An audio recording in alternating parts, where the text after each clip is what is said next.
Hey people, welcome to my channel Initial Solution. Today in this tutorial I'm going to show you how to change keyboard on Android phone.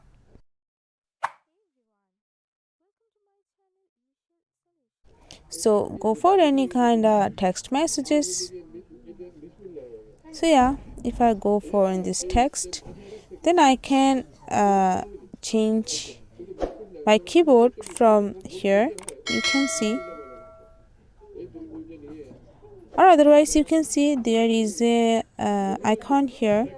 So if I tap on it, then I can change it to Google Voice typing. And again, if I go for this icon and go for Google Board, and again I just change any keyboard from here. Otherwise, just go for your settings. Oh no, just if you have any third-party app of the keyboard, then just go for it and you can change your keyboard from here.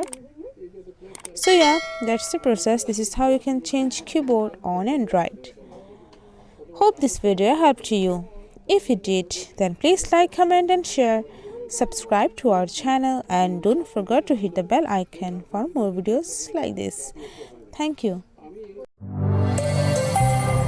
This video is sponsored by Zerosoft. Zerosoft offers graphic design, UI UX design, digital marketing, and web development. Elevate your brand with Zerosoft today. For more details, check the description box.